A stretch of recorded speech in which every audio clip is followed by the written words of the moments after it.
7 minutos en el territorio continental ecuatoriano, buscando la verdad en la revista de opinión Democracia. Queremos saludar al director ejecutivo de la Asociación de Instituciones de Microfinanzas, ingeniero Patricio Chanaba.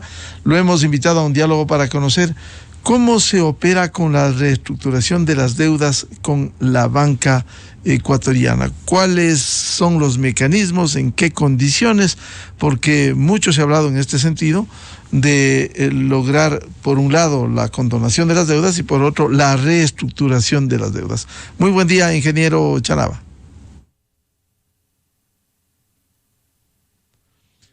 Por favor, el audio. Perdón, sí. Buenos días, Miguel. Adelante. Muchas gracias, a las órdenes. Sí, le decía, ¿cómo funciona la operación de la reestructuración de las deudas con la banca? Bueno, lo que tenemos que poner en contexto un poquito es que este proceso llamado de diferimiento extraordinario de obligaciones crediticias es el resultado, básicamente este último que tenemos vigente, el resultado de la mesa técnica que se efectuó con las movilizaciones sociales de junio del 2002 y la firma del Acta de Paz. Uno de los puntos que requirieron los organismos, las movilizaciones sociales, fue la moratoria de las deudas con la banca en general, pedida especialmente para las deudas de los pequeños y medianos productores del campo. Así que la Junta de Política y Regulación Financiera emitió en julio del 2022 la resolución JRPF 2022-032, en donde estableció el mecanismo extraordinario de alivio financiero, digamos, para las obligaciones de este tipo. Básicamente lo que está previsto en la resolución, Miguel, es que se pueden refinanciar o reestructurar las operaciones de microcrédito, las de productivo pymes y las de orden educativo. Son los tres segmentos de crédito que están sujetos a este mecanismo extraordinario de diferimiento. Así que las personas lo que pueden hacer es acercarse, así está previsto en la resolución, a las instituciones financieras, sea cooperativas o bancos, para pedir expresamente un proceso de diferimiento en el orden de lo establecido en la resolución, y que básicamente es que haya estado sus deudas vencidas en el periodo desde el 1 de enero del 2020 hasta el 30 de junio del 2022.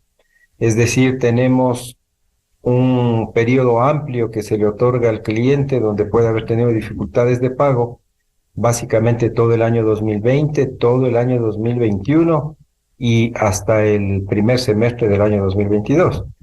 Es un mecanismo que contempla un periodo amplio, digamos, para que las personas puedan resarcir sus obligaciones de pago.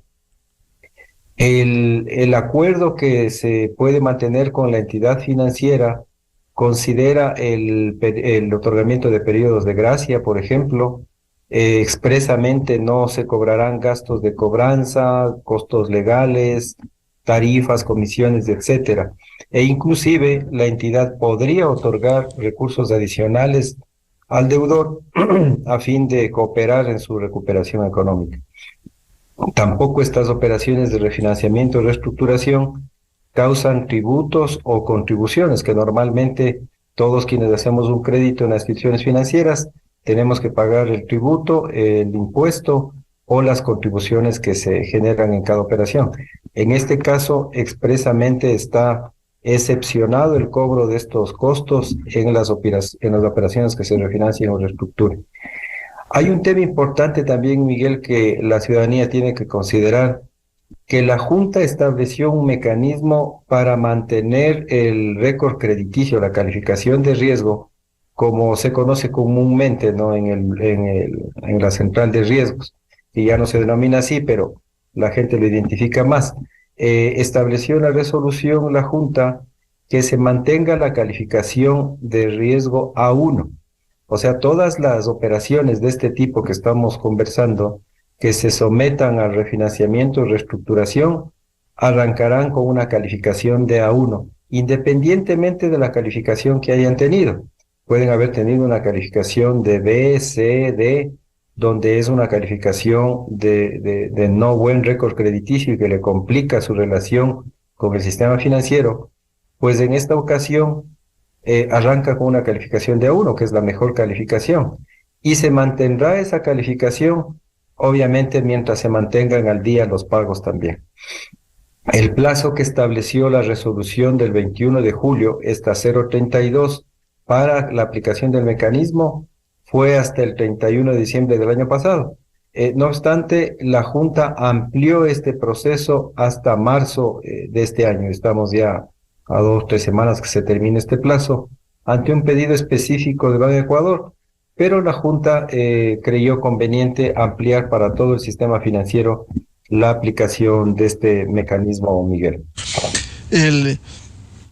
¿Cómo funciona el sistema con estos planteamientos? Porque resultaría muy complicado subir con facilidad los montos, como ha sido uno de los planteamientos, cuando inicialmente con la banca pública se habló de $3,000 de la condonación, no así con el resto de la reestructuración de las deudas. Sí, bueno, tenemos que diferenciar los dos procesos de este mecanismo extraordinario entre la banca pública y la banca privada. Hay situaciones legales, ¿no? y de sostenibilidad de las instituciones que hacen una diferencia grande entre estos dos sectores. La banca pública tiene, digamos, mandatos específicos en cuanto al refinanciamiento de estas deudas y aplica un proceso específico, especialmente en este caso lo está haciendo Banecuador. Tiene disposiciones expresas de hacer una entidad pública financiera donde aplican estos procesos y tienen el fondeo, digamos, el fondeo y el respaldo del gobierno para poder acceder a este tipo de operaciones de alivio financiero, que de hecho están en el orden, entiendo, de hasta $20,000. Inicialmente se pidió hasta 10,000. En el caso de la banca privada, las cooperativas, las mutualistas, aplica específicamente esta regulación que hemos conversado y que tiene algunos mecanismos que son favorables, algunos mecanismos favorables para la persona que solicite este proceso, puesto que, como vimos, se le mejora automáticamente la calificación de riesgo, lo cual le permite tener una relación activa con el sistema financiero para poder mantener su historial y su récord crediticio, y en la medida que haya un análisis razonable, caso por caso, puede inclusive acceder a nuevos recursos para repotenciar su negocio. Estamos hablando de operaciones de microcrédito que atiende digamos, a los negocios populares, a los negocios informales del país, que son la mayoría, lamentablemente, en el país, Miguel, pero que esta resolución incorpora ese gran segmento de la ciudadanía para poder acceder a mejorar su relación con el sistema financiero, a acceder a nuevos recursos y apoyar con esto a la reestructuración, al refinanciamiento y a la reactivación económica. Ingeniero Chanaba, la solvencia del sistema financiero, que es importante, pasa también por estos procesos de reestructuración de deudas con la banca. ¿Cuál es el porcentaje que hay sobre los usuarios que plantean una reestructuración? Sí, bueno, es importante esa precisión, Miguel. En efecto, la banca privada, las cooperativas, las mutualistas, lo que hacen es un proceso de intermediación, como todos conocemos. Captan recursos del público y lo colocan en créditos. Entonces, de manera expresa, los recursos tienen que ser recuperados de los clientes, ¿no? Porque de lo contrario, no habrían los recursos para devolver a los depositantes los recursos que han depositado y han confiado en cada una de las instituciones financieras. Entonces, los mecanismos de alivio financiero con los recursos de los depositantes a los que se debe la banca privada, las mutualistas, las cooperativas, tienen que ser serios, tienen que ser sólidos y tienen que ser responsables, porque de lo contrario las instituciones tendrían problemas para devolver esos recursos y podrían tener problemas en la medida que sean ingentes cantidades, hasta problemas de sostenibilidad. Hoy por hoy la solvencia del sistema es amplia, respalda, digamos, una estabilidad del sistema, pero cada uno de estos mecanismos tiene que ser evaluado de manera responsable entre el cliente y la institución para poder atender, digamos, todas las obligaciones que tienen tanto los ciudadanos como las instituciones financieras. Déjeme contarle, Miguel, que la banca privada en especial y el sistema financiero en general ha tenido abierto este mecanismo independientemente de las regulaciones que hayan existido o no, desde el inicio de la pandemia. Las instituciones establecieron mecanismos propios para ayudar a sus clientes. No podía ser de otra manera, ¿no? No puede ser que una institución financiera cierre las puertas a un cliente con el que colabora y trabaja mucho tiempo y no le dé el apoyo en este hecho inédito que tuvimos con la pandemia. Entonces, la banca ha abierto esos procedimientos desde marzo del 2020, que significa refinanciamiento, reestructuración, nuevos créditos, y así se ha podido dar el apoyo a una cantidad inmensa de microempresarios y de personas en el país. ¿Cuál es el nivel de recuperación de cartera y, por otro, la tasa de créditos con problemas en sus diferentes fases con el sistema financiero? Bueno, hoy por hoy la tasa de morosidad, que es la que expresa el nivel de no pago, digamos, de la cartera de créditos, en el sistema bancario está alrededor del 3,98%, digamos, más o menos. Es decir, absolutamente manejable. Sí, en efecto, la tarea hecha por el sistema financiero es enorme y de gran envergadura, digamos, ¿no? Un poco estas cosas no se conocen en el día a día, pero el esfuerzo que ha hecho el sistema financiero para mantener niveles razonables de sostenibilidad, de recuperación, de solvencia, han sido enormes, Miguel. Es una tasa totalmente recuperable, considerando inclusive que en este año ya la mora se registra a los 30 días. Hasta el año pasado había una regulación donde la mora se registraba a los 61 días, como parte del proceso de atenuar los impactos de la pandemia. En este año, a pesar de tener ya un registro de mora a 30 días, la mora ha sido bastante controlada. 3,98 en el sistema bancario, en el sector cooperativo está un poco más alta. Y el nivel de provisiones que tiene el sistema financiero, en el caso bancario, hay más de $2, digamos, de solvencia o de resguardo por cada dólar que no se cobra a los clientes. Entonces, en cuanto a solvencia y respaldo al sistema financiero, su estabilidad y a los propios clientes, el sistema maneja indicadores adecuados. Bien, al